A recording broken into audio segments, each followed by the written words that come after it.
Good morning, everyone, and welcome to Federal and State Affairs. Oh, do you have a point of personal privilege? I figured. Okay, before we get started, then we'll turn it over to Senator Falscado for a point of personal privilege. Thank you, Mr. Chairman. It's my pleasure to introduce my guest, my dear friend Azib from Ethiopia, and my other dear friend KC from West. Yes, and my dear friend Gina Repass is here as well. Thank you, Mr. Chairman. Okay, welcome to Fed and State Affairs. We appreciate you being here. All right, are there any bill introductions this morning before we get started? Seeing none, we will move on to our first order of business, which is Senate Bill 321. This is providing for a presidential preference primary election March 19th of 2024. And I will have Jason Long give us his bill overview. Jason? Thank you, Mr. Chairman, members of the committee. Senate Bill 321 does provide for a presidential preference primary election. Under current law, the statutes identify political parties, recognized political parties, the major ones are directed to have procedures to select a presidential nominee and then select the presidential nominee according to those party procedures every 4 years. The bill amends that statute. You can see the amendment on page 10 of the bill to establish a primary election for voters to indicate their preference for the party's presidential nominee for the 2024 election. This would be a one-time only preference primary election to be held on March 19th of 2024. It does allow that either one of those political parties could opt out of this by submitting notice of electing to not participate with the Secretary of State by December 1st of 2023.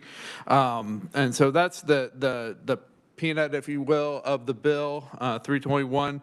The bill then makes further amendments regarding governing that election. First, the bill sets some additional requirements for candidates who want to be on the ballot for this.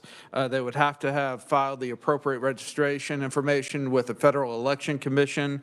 They will also have to either file a declaration of intent to become a candidate along with a $10,000 filing fee, or will have submitted the necessary petition signed by at least 1,000 registered voters who are affiliated with their political party in order to become a candidate on that ballot.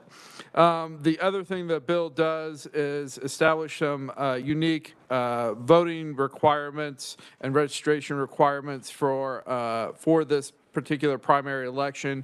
Registration with your political party ends 30 days prior to the election, prior to March 19th under the bill. And then there's some new parameters for advanced voting. You can see those on page 12 of the bill. The advanced voting ballots could not be mailed out to the voters until 14 days prior to the election date, as opposed to the usual 20 days. Also, advanced voting in person would not begin until 8 days prior to the election date. And then the ballots would have to be returned by mail by the close of polls on election day. There would be no 3-day post-election period for receipt of mailed advanced voting ballots. The bill would go into effect on July 1st of this year to give the Secretary of State's office and county election officers time to prepare to hold the election. And with that, Mr. Chairman, I'd be happy to answer any questions. Thank you, Jason. Committee, any questions? Senator Reichman? Thank you, Mr. Chair. Do we have any idea how much money it's going to cost the state? Thank you. I'm not sure if there is a fiscal note printed yet, but I believe perhaps the Secretary of State's representative might be able to answer that question. And we're going to bring him up first in line so he can answer those questions. Senator Falscado, then Senator Blasey. Thank you, Mr. Chairman. Jason, does this also include just Republican and Democrat, or does it include unaffiliated Libertarian running for president as well? It is only directed at those political parties that are recognized under 25-302A, which means they have to receive a certain percentage of the total votes cast in last general election. So we're really just talking about the two major parties. Okay. And Either one could opt out. They don't have to do this. That's correct. Okay. Senator Blasey. So the total cost of the election's on taxpayers, but these candidates who want to be on the ballot will pay $10,000 to the state to be on the ballot. Is that correct? Yeah, there is a $10,000 filing fee if you want to get on the ballot through that means. But yes, the cost of holding the election would be borne as it typically is by election. Although I think there's some unique provisions for reimbursement for a presidential preference primary that I believe the Secretary of State's office might address. Any other questions? Seeing none, thank you, Jason. Appreciate it. We'll bring up our neutral opponents first because that does include Clay Barker, Deputy Assistant Secretary of State, and to answer any questions. And Clay, you're first. Thank you, Mr. Chair, members of the committee. The Secretary of State's office is neutral on this bill, as we are in most policy bills, because that's up to the legislature. And I'd like to divide my testimony into two parts. One is an overview of this presidential process, and then a few comments on the bill. I know there's proponents and opponents behind me that'll get more into the details. First of all, my personal experience, I was the executive director for the Kansas Republican Party for 8 years. In that role, I wrote the rules for the party's caucus in 12, 16, and 20, and then supervised the process in 12 and 16, so I'm kind of familiar with this. First of all, I'd like to remind everyone listening that a regular primary like we have in August, the purpose is the state collects the votes, determines the winner, and that is the party's standard bearer, the candidate on the general election ballot. This type of primary is a little different. The state runs the election, takes the vote totals, gives it to the political party, then the political party uses it in its formula or its rules to allocate delegate votes at the national convention. So the end result is the state party's chair standing up at that big event with the balloons and saying, the state of Kansas casts its votes for X for this candidate, Y for that candidate. And this vote is the basis for that. So essentially there's 3 steps for a party. One is to gather the voter input and allocate the delegates, how many vote for each candidate. Second part is to actually pick the people who are the delegates. That's completely party run. And the third is to get people to the convention and back. And I see that the Democrat Party chair's here, and she will quickly learn that she will become one of the biggest event planners, travel agents in the state when that happens. Quickly, the history of this process. From 1860 to 1976, the party just ran everything for both parties in this process. In 1978, and I've heard different reasons why, but they're irrelevant, the state adopted a presidential preference primary. There was one statute that activated it, said we will have one in 1980, and then 7 statutes that gave the process. And those 7 statutes are still on the books. The activation one was changed, and I'll get to that in a second. There was a presidential preference primary in 1980. In 1981, the U.S. Supreme Court said states cannot force a party to use the presidential primary for its results. And after that, the state only ran a presidential preference primary one more time in 1992 when Senator Dole wanted to make sure George Bush was not embarrassed by a caucus. So he asked the state to run the presidential primary because they were afraid Buchanan would win the caucus. And so we ran one then. And what the legislature would do, and some of you may remember this, is every 4 years, so usually the year before the presidential election, the the legislature would change the law that said, for instance, there will be a presidential preference primary in 2000, and they would just scratch out 2000 and write 2004. So that they kept kicking the can down the road, essentially, of not having a primary run by the state. And then in 2015, the legislature simply got rid of that and said the parties will run it any way they want. But they kept those 7 mechanical statutes how to operate it. Just a reminder that this presidential primary has to work within the party rules or work with the party rules. There's national and state rules, but things like for the Republicans, I'm more familiar with them, 4 states are allowed to go early. It's the ones you've heard of, Iowa, New Hampshire, South Carolina, and Nevada. And then at a certain point, any state can go. That's why you have Super Tuesday. A huge number of states turn out. The state party determines whether the delegates are allocated winner-take-all based on the vote or proportional to the vote, and they do it by state and district. It is possible for the party to ignore the results of the primary. That happened in Missouri in 2012, even though the state party, the Republicans, told the legislature we're not going to follow the primary. 3 months later, the state still ran it. A party can send delegates unallocated. Kansas did that in 2000, Colorado in 2016. The party can determine the binding period, meaning the delegate is bound to the delegate until released, only to the first vote at the convention. And the party determines what happens if the candidate who wins delegates withdraws, dies, decides to run as an independent. Do those delegates become unallocated or do they get reallocated? Okay, the implications to the system of having a presidential preference primary. One is you will get a much more accurate result because you have the entire infrastructure of the state election system verifying it, counting it, and doing it. And usually in one of these, one of the candidates will win a lot, but I had personal experience in 2012 in Iowa. We had Romney and Santorum. I don't know if any of you remember this, but at the end of the night, they were like 4 votes apart. And what a lot of people don't know is those votes were counted in Kansas. B.J. Hardin, the Speaker's chief of staff, and I were part of this. They came up with some convoluted way that the precincts in Iowa called into a Kansas call center, and they brought us the votes on a slip of paper. We typed them into a laptop. We finished at the end of the night. We went to a restaurant to watch the results. Everybody saw how close it was and thought, oh my God, I hope I didn't do a typo. But that's what happens when a party runs this as opposed to the professional election people. Cost. We have asked 105 counties for now that we have the bill, for an accurate cost estimate. Our initial estimate was between $4 and $4.5 million total. And I'll talk about who pays for that in a minute. And in comparison, in 2016, the Republican Party, it cost us about $45,000, but that was with a huge volunteer effort. You will get much higher turnout. As opposed to 30 to 70,000 for Republicans, it will go up to 200, 300,000 voters. That will give you more legitimacy and public involvement in the process. It will give you a much wider group of potential voters. For instance, observant Jews, and I see Mr. Sofer's here, Seventh-day Adventists, people on vacation, disabled people, had a problem participating in a party event that was only open for 3 hours on a Saturday, for instance.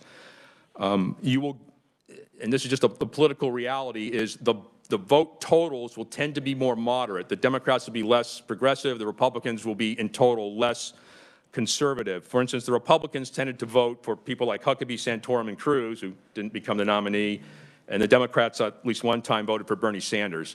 So when you have these hardcore party activists at the caucus, you're going to get a more conservative liberal vote total as opposed to a primary. There will be less party building. You don't get that chance to build the volunteer base and create cohesive teams or collect email information. And a large turnout will overcome the party resources. In 2016, the smaller counties, the Republicans loved this. They had barbecues and bake sales. The big counties like Sedgwick and Johnson were overwhelmed. Some people like Maria Holliday and Mike Brown still remember the chaos. Now, quickly switching to the second part of my testimony, the structure of this bill is they took the old 1978 laws and they've modernized them. And they then took some of the newer laws like early voting, audits, registration, and put in some provisions about this. We have recommended, and I'll be getting with the reviser, about 10 small changes, just 2 for instances. $10,000 filing fee, that keeps everybody from volunteering for this. But it didn't say where the money's supposed to go, and the chairs agreed that should go to the state general fund. And also, there's a lot of old references about using U.S. mail and posting on the wall in the county office, and that should be like website and secure email. Okay, the last 4 points, and I'll be really quick, Mr. Chair. I appreciate the talking. County costs. There is a statute that says the state will reimburse the counties for direct costs. That's in law. And there is a regulation that lists out what direct costs are so the counties know about this. In 1992, and a lot of counties still remember this, I wasn't here, Mr. Caskey was a college intern and he remembers it well. Counties were not happy with the amount of reimbursement they got. So just realize the counties are watching this so they don't eat costs. The shorter timelines could cause voter confusion, but Mr. Perner, if he testifies, is going to point out why those are shorter because it's there to fit within the party rules. You don't want somebody voting for someone who drops out after Super Tuesday. I couldn't give you an estimate of litigation vulnerability after the Court of Appeals recent case. And you may have some concern that unaffiliated voters are pretty much locked out of this 30 days before the election. They can't show up and affiliate on Election Day.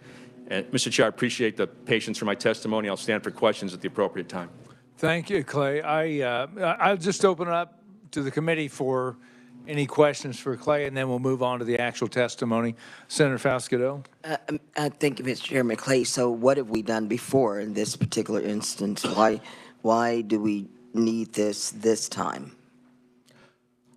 Senate Bill Senator, 312. I don't want to duck the question. This isn't our bill, so I don't know the motivation, but I think after 2016, there was so much turnout for the Republicans. A lot of people still remember that. For the Republicans in 2020, there was only one candidate, so they didn't do anything. The Democrats in 2020 with COVID did a full mail ballot primary, had much higher turnout, and I think there may be a belief we're just overwhelming the party infrastructure to carry out an election. But again, I wasn't the author of the bill. You always get out of it, Clay. Thank you, Mr. Chairman. Senator Blasey? Thank you, Mr. Chairman. I have a few questions. Clay, and maybe they're for the proponent, so feel free to send them on to whoever's next. But why was the date chosen? Is that a proponent putting the 19th in there? Because it's always been earlier, so why the 19th? Senator, I believe that the original draft was March 5, which is Super Tuesday, which is the first time any state could go, but March 19 was picked because the Republican Party rules allow the delegates to be bound winner take all. If you do it before that, between March 5 and March 19, they had to be bound proportional to the vote. I believe that was the driver for the date. It also pulls Kansas a little out of the Super Tuesday crowd. So who's ever ahead or behind can look to Kansas as a standalone state and go there. We may get more attention, and we could have more of a role in the outcome if it's close after Super Tuesday. And these rules are the rules of both major parties? Senator, I can only speak for the Republicans. I don't know the Democrat rules. I know they've changed them recently. Assuming they're not going to have one this year, but they never know. I guess we could have a new presidential nominee for the Democrats. But the next question is the $10,000 filing fee refundable, or is it once someone files, they cannot get that money back if they end up dropping out later? Senator, the other state rules about filing is it's non-refundable. You pay the fee, you're approved by the FEC, you are a candidate. Even if you drop out, you will not come off the ballot if the ballots are printed early enough. And so I know we have provisions in law about whether if you want to remove your name from the ballot currently on all of our other ballots, but since this is a kind of a special election, are there provisions in the bill that allows major party nominees to remove their name if they want to withdraw, or are they stuck on there after they file? Senator, they're stuck on there once they file. Now, Based on the current bill? Based on the current bill, if the ballots have not actually been printed, it's possible to get a name off, although they're not going to get their filing fee refunded. And does this bill exempt the special election in March of next year from the audit process, or does it follow all the same audit processes that we have for all of our other elections? Senator, there's a provision that exempts this presidential primary from the audit process, and I believe that was put in there to speed up getting the results back from the counties, then to the state, and then to the political parties. Okay, so on advanced ballots, you mentioned something about there's maybe some things on advanced ballots. Is the current law on advanced ballots and all the other elections, are they different for this particular election? Yes, Senator. Okay. All the like registration timelines, advanced ballots, when they go out, when the requests have to be in, the timelines have been modified for all of them. So they could bring their advanced ballots the day of the election, March 19th, and turn them in this bill, or does it have to be earlier? A mail ballot must be in by close of polls on election day. There's no 3-day grace period. Early in person closes the normal time, noon, on Monday before the election. Thank you. Any other questions, committee? Seeing none, thank you, Clay. Appreciate that. For sake of time, I'm going to limit the additional testimony to 4 minutes apiece. And as usual, I'll use the old TV clues, 1 minute, 30 seconds, wrap it up. Seems to work. So up next, we have Senator Karen Tyson. Senator? Well, thank you, Mr. Chairman. And I was standing by the door because once everybody finds out I kicked off this conversation with Senate Bill 290, I needed a quick exit. No, I did kick it off with Senate Bill 290. I think that we do need a primary, not caucuses. We have done the caucuses in 16 and 20, and, you know, there's always issues with it.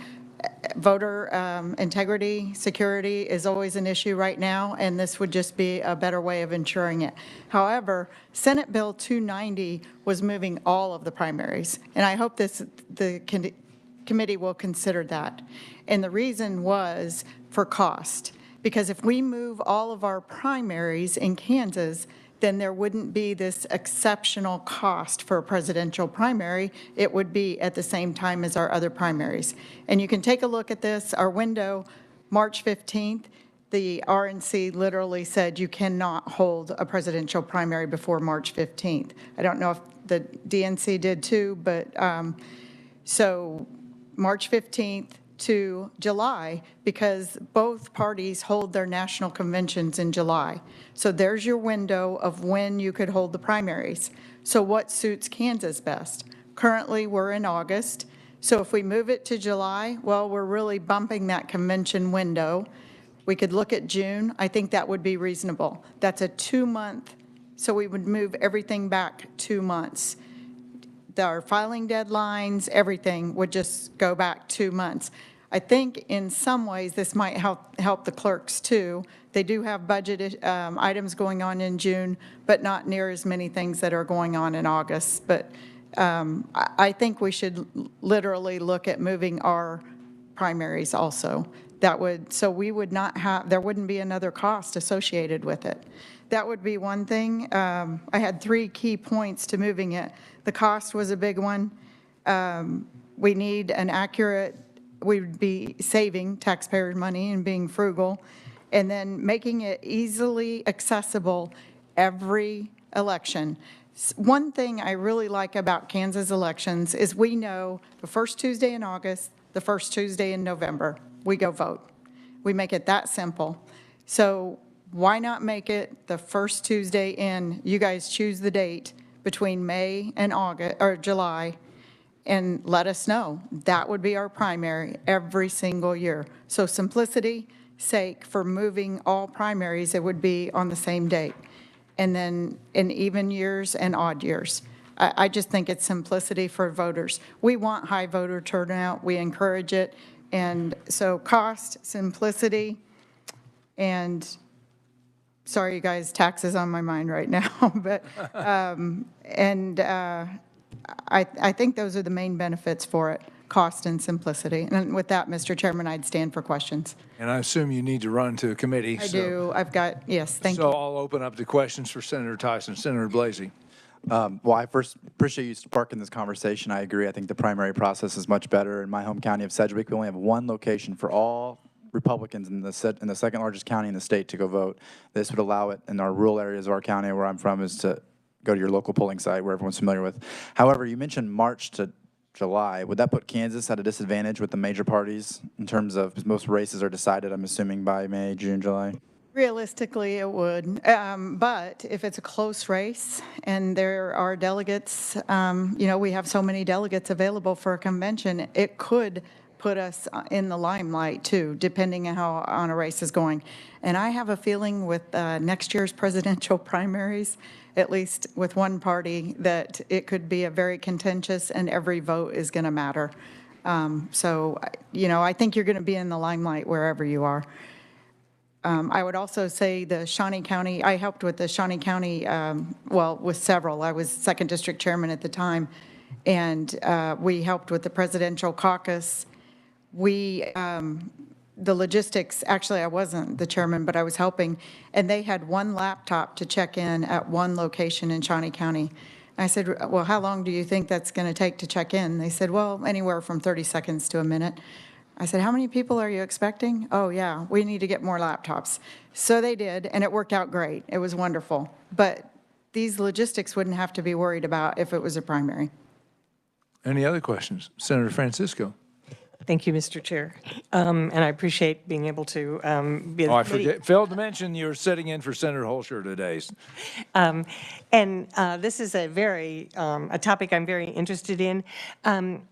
Senator, you heard the testimony from the Secretary of State about the differences that were going to be made in this election in terms of dates, and some of them had to do with those party rules. How would that affect your proposal, and have you had a chance to work through those changes? I'm within those dates, so mine is just, I'm asking the committee to select the date. I'm not putting a date on you. The bill, Senate Bill 290, does select the second Tuesday, or the first Tuesday in May. Follow up? Yes. Thank you, Mr. Chair. I was not clear. The dates about starting advanced voting when mail ballots are counted. Yes, we would just move it as we do now. So we start those a month prior in August, I think in July, mid-July. So they would be, if you move the date, the primary date to June, then we would start the advanced ballots mid-May. Thank you, Mr. Chair. I heard that there were going to be some changes in those dates based on the requirements of the party, I but think particularly for this one, it does shrink the time period for the advanced ballots, but that would move depending on the date we select, if we do select. But I'm not requesting that shrink. The committee can take a look at it. I know there's issues with donations, can't be accepted while legislature's in session, that type of stuff. But I think it's good policy to move all primaries to the same, and that way we won't be back here in 4 years. Do we have a presidential primary or not? I mean, we just know solid, it's on the ballot. Any other questions? Senator Straub. Thank you, Mr. Chair, and thank you, Senator Tyson, for all of the information. How would this affect if we would, according to 290, if we would move all primaries to May, would we have to change current statutes regarding campaign donations and that, because then the primary starts to encroach on the legislative session? So Jason helped me author that, and I think that's in 290. But May was just a suggestive date. It was to kick off the conversation.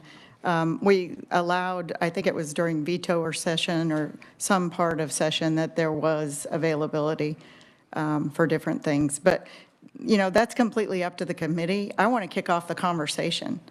I think we need to find a solution on this, and this is the best possible way. It's transparent. Everybody sees it. Everybody gets input. And I appreciate you for having a hearing on this bill. Okay. Any other questions? Senator Reichman. Thank you very much, and thank you for coming in your proposal.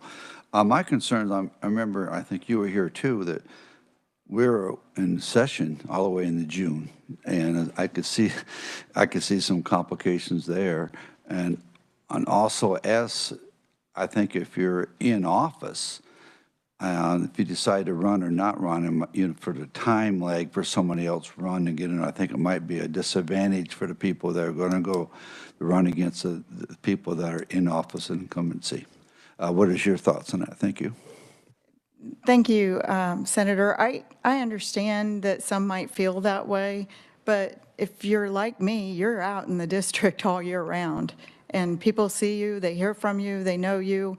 Yes, you may not be able to go door to door because we're still in session, but you can still, I don't know. I think that, I think the campaign's very important, and going door to door, we work very hard at that. But I also know that I have not missed a day of session. So if we move those dates, my priority is session. So I just think that it's a balancing act, and to me, it's a priority to be up here. I don't think it puts us at a disadvantage, an elected official. And if it does, then so be it. I'm sorry, maybe my colleagues won't like that, but you know, that's what campaigns are about, elections and competition and getting the best person elected. Okay. I think for sake of time, we're probably going to have to move on, but thank you, Senator, and so you can get back to your other committee and do your job there. Thank you. Okay, thank you. Committee, I think for the, you know, obviously a lot of questions, but for the sake of time, I'm going to shrink the time for the next conferees to 3 minutes just to keep us on track. Up next, Rick Fifo, Chair of the KCCEOA Elections Committee. Rick? Good morning. As you stated, my name is Rick Pifo. I'm the chair of the Kansas County Clerk Elections Committee. Clay or Mr. Barker already covered a lot of my points, but we are concerned about voter confusion with the change to all the different dates. You know, that we will catch, we, the election officers, will catch the heat when they come to the polling place, they're unaffiliated, and say, why can't I vote? Well, That's, so it's different than normal, or the days. We're also really concerned about the funding portion of this. The counties will have to pay for this, and then hopefully we'll get a reimbursement from the state. There's no provision in here to appropriate because it says the state will pay for it, but it also has to be appropriated in the budget. I mean, I guess we'll know in advance whether it truly is appropriated or not, but then also the counties will need to appropriate these funds, and we're really concerned that the counties are going to have to bear the cost of this.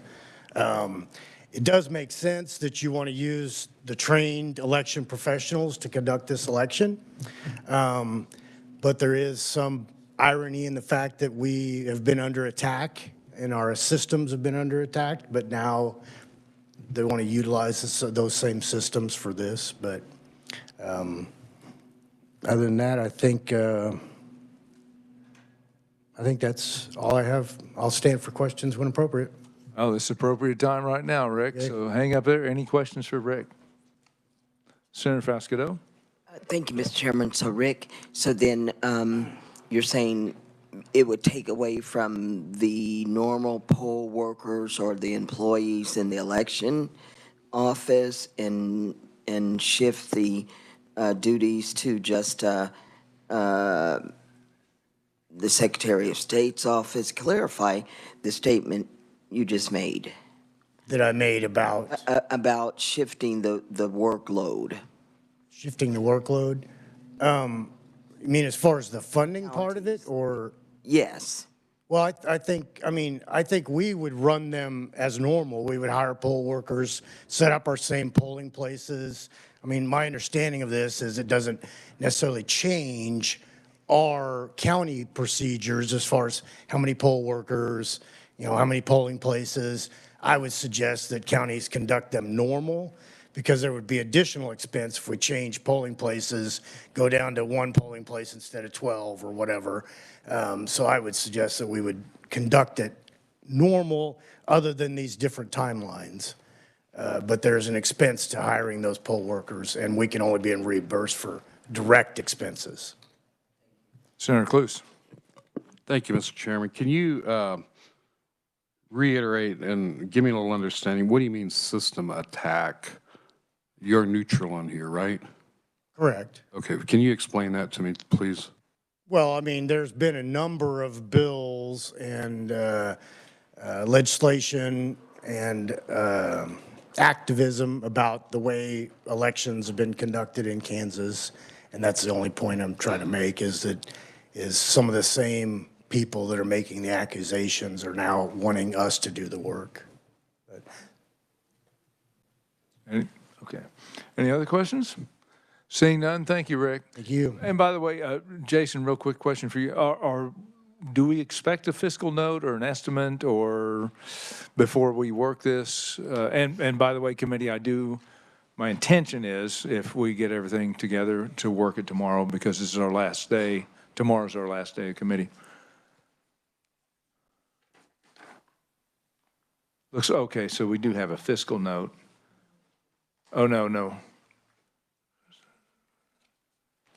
We're awaiting a response from them to complete the fiscal note from what we're seeing. So, this is kind of a fast process here, but we'll try, and maybe we'll try to get some decent, Clay, some kind of an estimate on that. I don't know, on the fiscal note or the cost of the counties. Yes, Mr. Chair, Mr. Caskey asked the counties for an estimate for a regular election, and that came out as about 4.5 million statewide. And now that we have the bill, we went back to the counties and say, as fast as you can, give us the estimate for the procedures in this bill, and we'll get that to you as fast as we can. With any luck, maybe by tomorrow, hopefully, or later in the day. We don't know. It's a lot of counties. It's 105 counties. Yes, Senator Francisco. Thank you. Could Mr. Berger tell us if he would think that those would be about the same, less, or more? I'm thinking they might be less because we're shortening some of the days that the offices would have to be open. Senator, I couldn't tell you. I think it would be about the same, even though we've reduced some timelines. We don't know what the turnout's going to be, so we have to assume the worst on the, not the worst, but the high turnout. And we talked to the Senator Thompson and the Senate staff about ideas to reduce the cost, different ways of printing ballots and things. And that'll all be into the fiscal note. So your estimate of $4.5 million would be appropriate perhaps for the committee to consider as they work the bill? Right now, I would, Mr. Caskey's getting the estimate.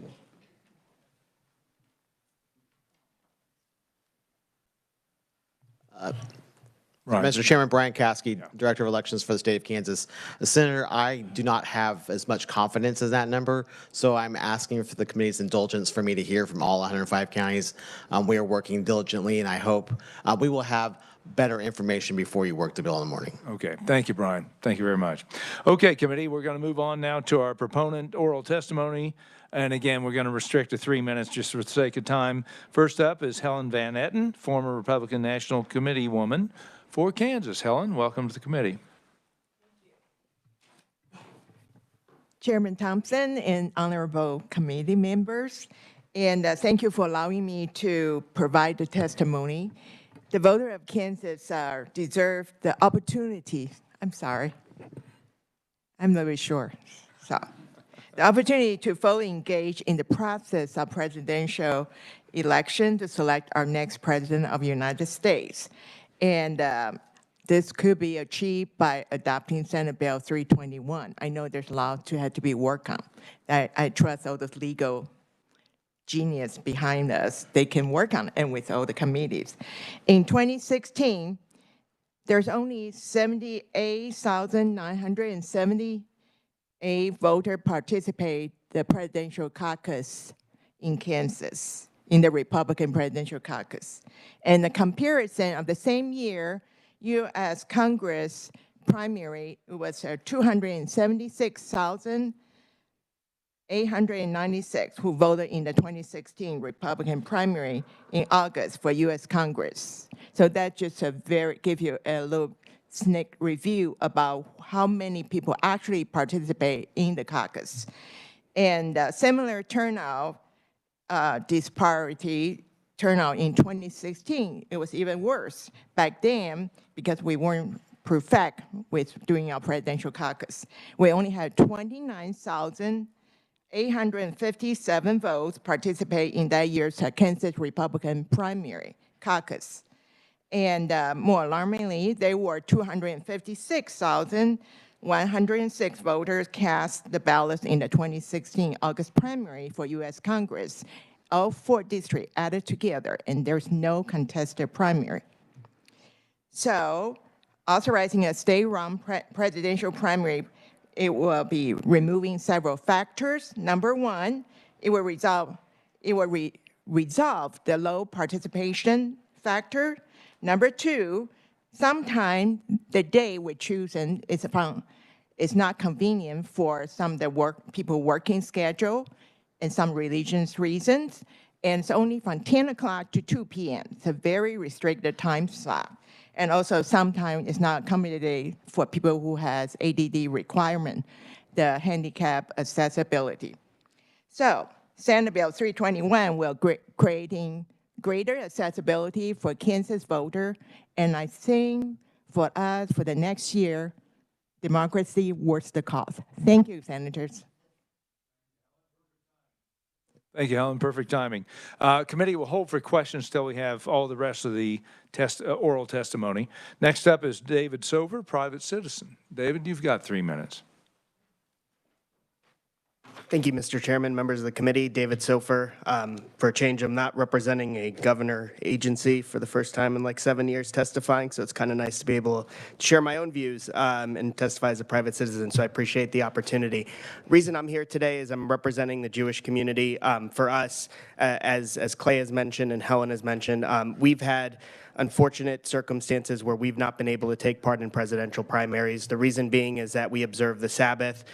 For us, if you remember Old Testament, so Deuteronomy, Leviticus, Numbers, and Exodus, the laws are in there, but in essence, 7th day we rest. We don't do work. So that's Friday night sundown to Saturday night sundown. We don't drive a car, we don't use a pen, we don't use electronics, things like that. They're all considered work in our religion.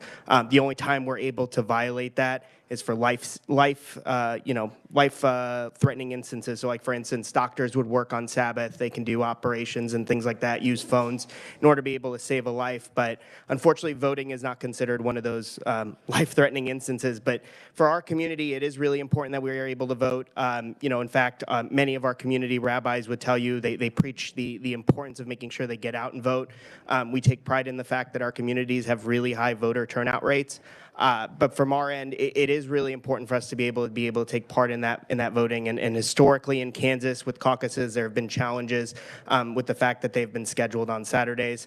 I did have my Democratic friends. I'll be honest, I'm registered Republican, but Democratic friends in my community did note that in 2020 they did have a primary process. So on the Democrat side, so that was welcome. But given the history of kind of going back and forth between Saturdays and whatnot, we want to be able to make sure that we do have an ability to take part in the process. We do realize this is a one-year deal, in 2024. We welcome that, and hopefully the ability that this would increase the opportunity to make sure that all religions can come out and vote, and that if it does, picking dates and a process that allows for that. So we're just here to talk about specifically that piece. I know there's absentee ballot items, cost items, and others. We're not in the process of getting into that. We really just want to be able to make sure we advocate the importance of having the opportunity to have to be able to take part in the presidential primary going forward. So with that, be happy to stand for questions, and thanks for the opportunity. Thank you, David. We will hold for questions till after the opponent testimony. So we have no written proponent testimony, so we'll move on to the oral opponent testimony. David Hammett, Loud Light Civic Action. David, or Davis, I'm sorry. Thank you, Mr. Chairman. Chairman Thompson, members of the committee, I first want to just mention the concern with this process that this bill was introduced only about 48 hours ago. We're talking about an entirely new election being called statewide here, and now there's discussion of working it tomorrow morning. There are so many concerns about the substantial changes this makes in the election and the logistics of how this would happen. I'm also concerned because this is a one-time election. This is not us moving to presidential preference primaries. This is us doing this one time next year, less than a year's notice to conduct this election. Also from the testimony we heard earlier, this was done, I think one other time 30 years ago, and it was done to essentially bail out the Republican Party. And right here from the testimony we received, this is a taxpayer-funded bailout of the Republican Party, how this is being presented. And that's really concerning, because I do want to say that I agree with a lot of the concerns that have been raised of the caucus system has tons of problems. It disenfranchises many, many people, and we should move away from it. But that should be a serious conversation that should have begun at the beginning of this year, not in this tight time frame. Some of the logistic concerns I want to raise are that this would extend the voter registration deadline from the usual 21 days, which was only extended to 21 days about a decade ago. It used to only be 2 weeks in Kansas. This would make it 30 days, meaning on the presidential year, about 20% of the time, the voter registration rolls will be closed throughout the year. This also would prevent unaffiliated voters from voting. There's all sorts of legal concerns around this, around how this is really the state acting on behalf of the political parties, how this is designed. And then the timelines of how this takes away time for mail ballots to go out. This would mean that only 2 weeks before the election could counties begin to mail people, their voters. We're talking about disenfranchising disabled folks on the permanent advance ballot list, and there's no back end, the 3-day grace period in this either. There's also more limitations on advance voting, even in person on this bill. This is just, there's so much potential for looking at this, but how this bill is designed is just very problematic and I think irresponsible, and as written right now, potentially a $5 million bailout of the Republican Party, because we don't even know if the Democrats will have one. So with that, I hope that this is the beginning of a serious conversation of if the state should permanently adopt a presidential primary, but this bill and it. So with that, I'm happy to stand for questions when appropriate. Thank you, Mr. Chairman and committee members. Thank you, Davis. Next up, Elaine Steffen, private citizen on WebEx. Elaine, are you with us? Yes. Okay, Chair go ahead. Thompson and members of the committee, it's good to be here as one of Senator Blasey's constituents. I ask you all to oppose Senate Bill 321. By adding a third election cycle during presidential years, Senate Bill 321 creates an unfunded mandate for counties. If my back of the napkin math is correct, it would increase presidential election year costs by 29% in Sedgwick County alone. It would also strain already overwhelmed election offices by adding 30% to their workload in an already full year. Second, having presidential primaries run by the state and counties would limit the flexibility of the parties to run their contests in a way that would give them the strongest possible candidates. The parties would be limited by the constraints of ordinary elections. Third, Senate Bill 321 adds another nomination process for the private political organizations to the tax burden of the unaffiliated voters who are excluded from participating. This taxation with such a stipulation on representation seems to violate our freedom of assembly. Lastly, Senate Bill 321 appears to change the statute for only the 2024 presidential primary. This leads to wondering what is different about 2024. Why revise the law for one contest? Thank you. I ask you to oppose Senate Bill 321 and stand for questions when appropriate. Thank you, Elaine. Committee, there are 4 persons who have provided opponent written testimony. There's no neutrals. Well, we had the neutrals already. So with that, I will open for questions to either the proponents or opponents from anybody on the committee. Senator Faust-Godot. Thank you, Mr. Chairman. My question is for Davis.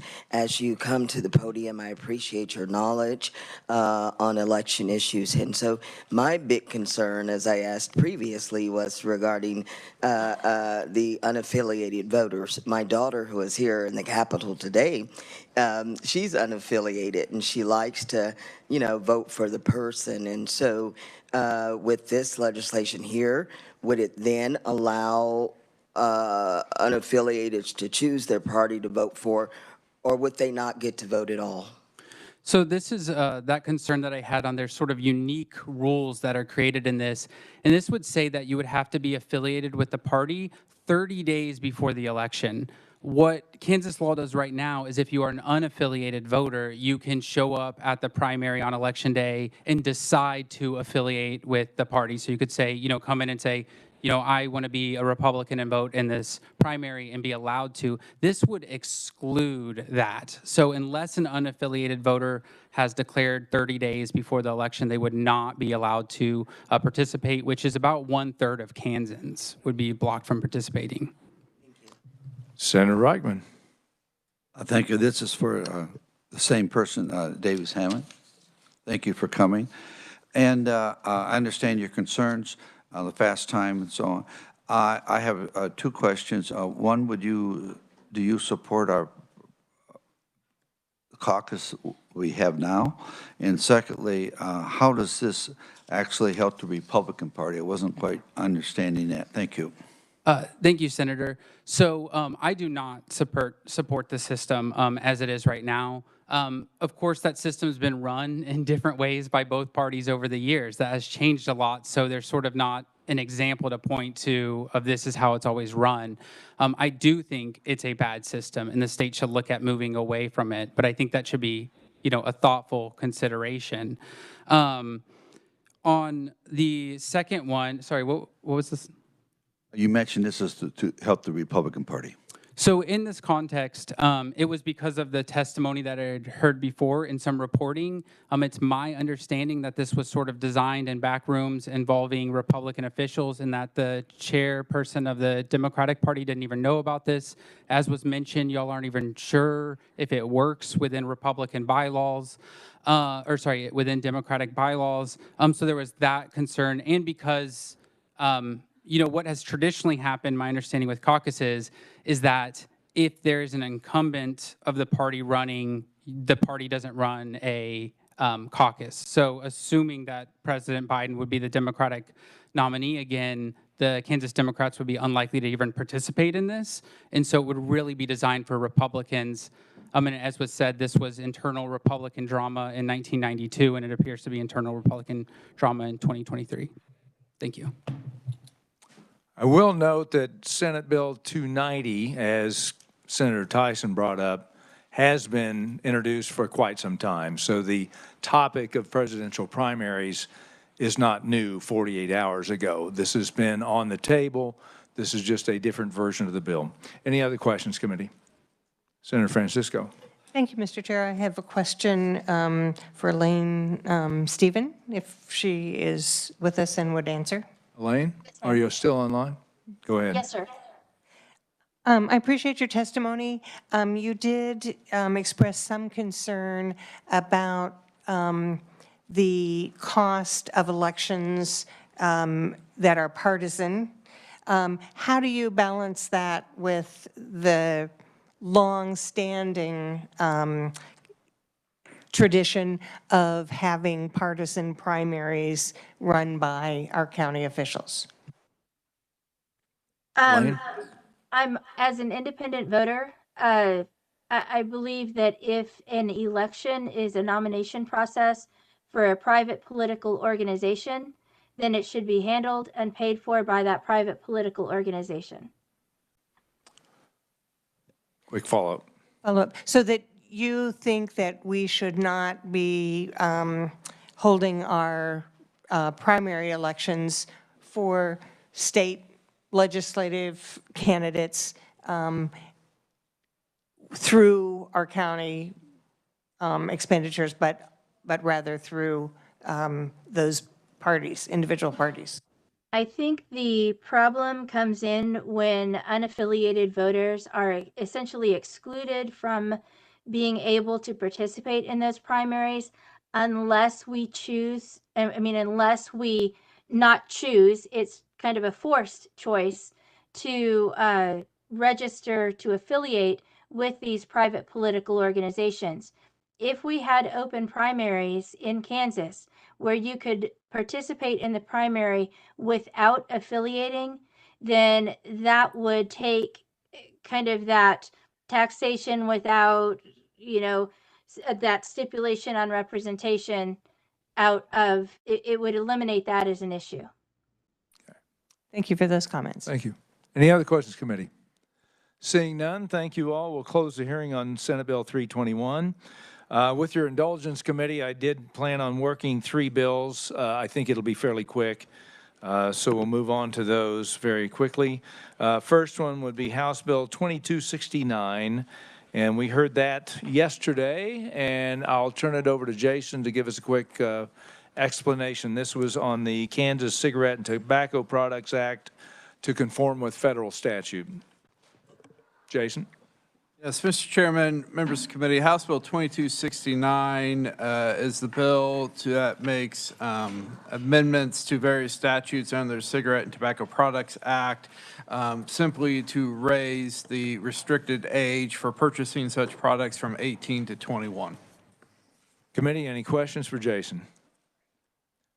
Seeing none, what is the will of the committee on this particular bill? Senator Blasey makes a motion to move out favorably for passage. Second by Senator Faust-Godot. Discussion? Seeing none, all those in favor say aye. Aye. All those opposed, no. The ayes have it. The bill passes. Next up, we have Senate Bill 303, and that establishes the Kansas Legal Tender Act. And once again, we'll turn to Jason for an explanation on that bill. Mr. Chairman, members of the committee, Senate Bill 303 would create the Kansas Legal Tender Act. This act would identify that coin having gold or silver content or refined gold or silver bullion that is coin stamped, imprinted with its weight and purity by the United States government would be considered legal tender in the state of Kansas and would not be subject to taxation and regulatory regulations as personal property. And so taxpayers could deduct the net gain from any sale of such specie from the Kansas income tax that the taxpayer has. They would still pay tax on the net gain under federal taxation laws, but not under the Kansas income tax statutes. Okay, committee, any questions on this bill? Seeing none, what is the will of the committee on this bill?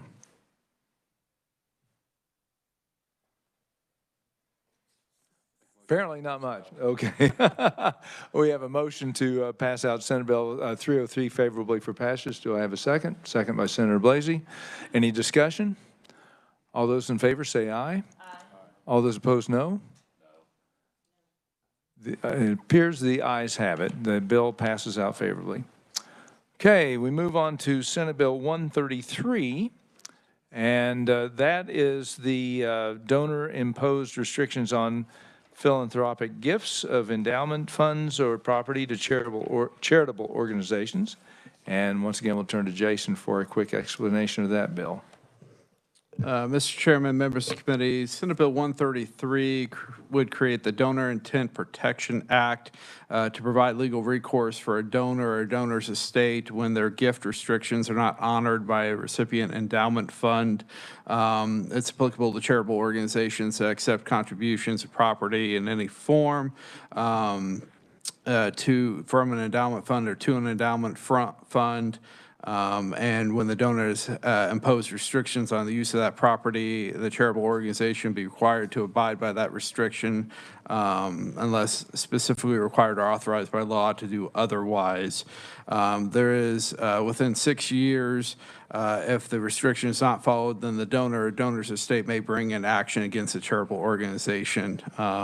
And although the court cannot award damages to the donor or the donor's estate, the court may award equitable relief under the bill.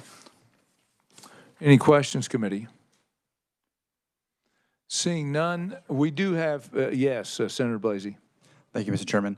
I believe there were some concerns stated by the K-State representative, and I asked the question about, having K-State being the only Regent University on the day of this hearing testifying in opposition if there was other concerns.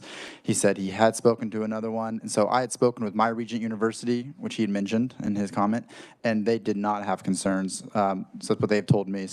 But however, I would like to just try to address some of the concerns mentioned by the individual from K-State, so I have an amendment. Okay, we'll pass out that amendment, then we'll discuss it.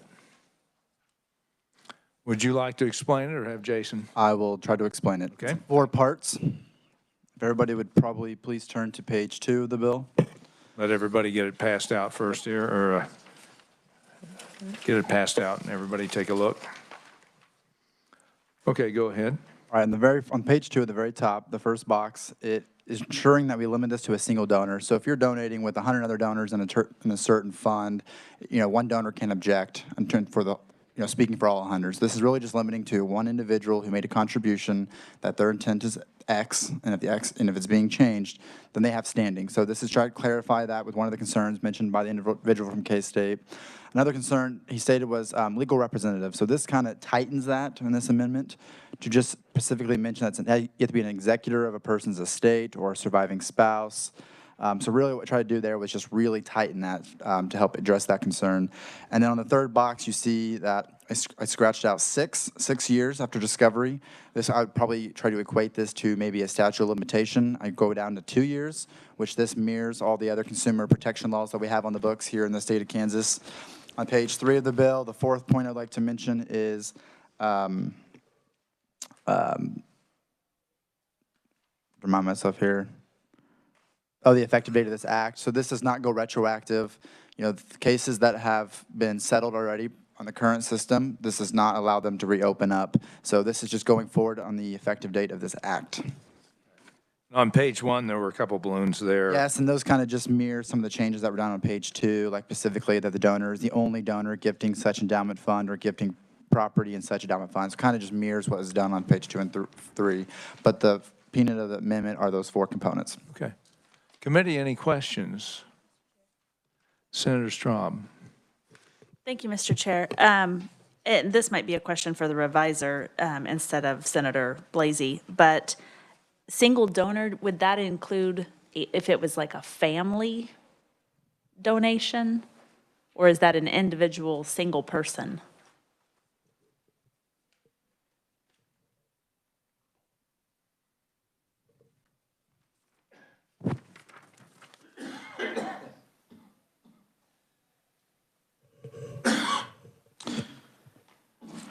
I think by single donor, it's a reference to either a single individual or a single entity. So if it is a family donation as a family entity, like say the Smith family donation, as I read the amendment, that would be considered a single donor.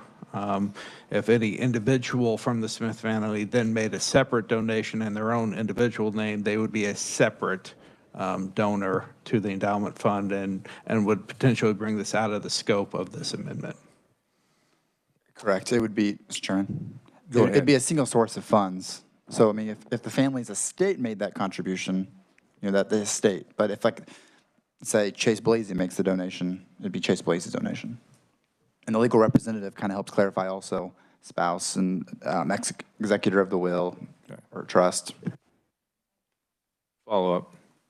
Thank you, Mr. Chair. And maybe the revisor's opinion on this, do we need to clarify that a little bit better in this amendment to, or is it just understood that that would include the families as a whole?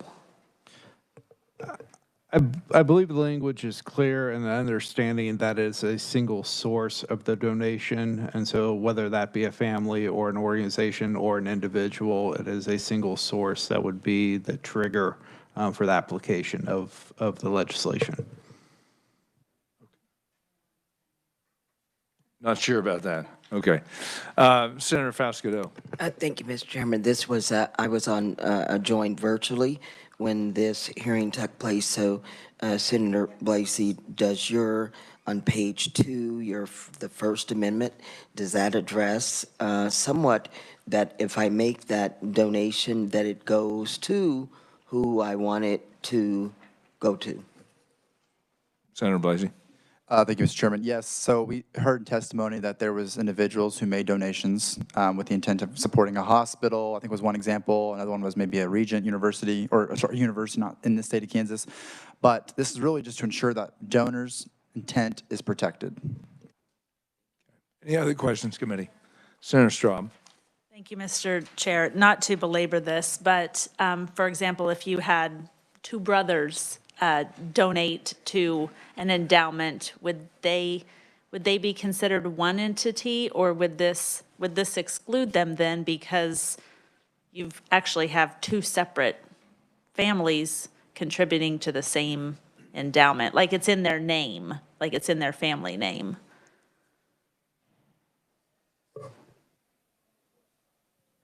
Mr. Chairman, I honestly think we're getting heavily into the weeds here in terms of who's writing the checks, and I'm not sure this amendment addresses that kind of specificity with respect to how the endowment is being funded. Senator Blasey, if you have a response. I would maybe just suggest if Brother A gives $25,000 check, Brother B gives $25,000 check, I believe this amendment particularly clarifies that both brothers are individual donors based on this amendment. They would be excluded. They're not doing it jointly. But if they're part of an organization or a single entity or a single source, like a family estate, I think that would be the single source under this amendment. And on line 9, page 1, it does say provide legal recourse to an individual charitable donor. And I read that, so even though it may be two brothers, each one would be treated as an individual. Is that how you would read that, Jason? Yes, I think they would each be treated as an individual donor, and so under the amendment, whether or not the endowment would be solely funded by a single donor, I think would be in question. Okay. Senator Longmire. Thank you, Mr. Chairman. Well, Jason, since the bill calls for an endowment agreement, wouldn't the single source be the person who has signed the endowment agreement?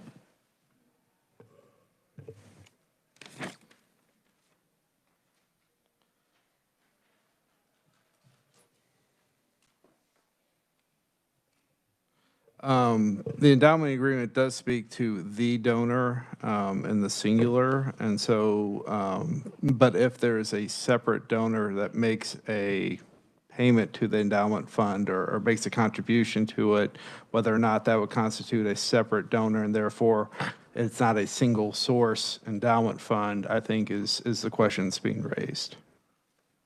Okay. Any other questions? Seeing none, we have a motion on this amendment from Senator Blasey. Do I have a second?